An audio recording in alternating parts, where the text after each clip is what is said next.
कृषी मंत्री दत्तात्रय भरणे यांनी अतिवृष्टीग्रस्त भागांची पाहणी केली। शेतकऱ्यांच्या पीक, जमीन आणि अन्य संपत्तीवर झालेल्या नुकसानाची प्रत्यक्ष पाहणी करून त्यांनी प्रशासनाला त्वरित पंचनामे करण्याचे निर्देश दिले। भरणे म्हणाले की शेतकऱ्यांना नुकसान भरपाई लवकरात लवकर मिळावी यासाठी प्रत्येक ताबडतोब पावले उचलली जातील। तसेच अधिकाऱ्यांना सूचना देण्यात आल्या की नुकसानग्रस्त शेतकऱ्यांना अन्न, पाणी आणि आवश्यक मदत तातडीने पुरवली जावी। यामुळे शेतकऱ्यांना दिलासा मिळेल आणि सरकारच्या कार्यपद्धतीवर विश्वास वाढेल। हॅलो, तुम्ही ते खरडून जमिनीचं का टाकत नाही? पंचनाम्यामध्ये जे खरडून गेले ते खरडून टाकलं पाहिजे। 80% ना जे नुकसान झालं ते सगळं नुकसान घ्या।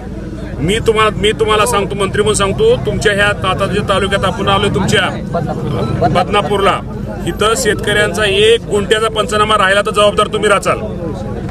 अजिबात कुणाचं ज्याचं नुकसान झालं ते सगळ्याचं हे करा। खरडून झालं असेल खरडून घ्या, पशुधन वाहून गेले सगळं घ्या।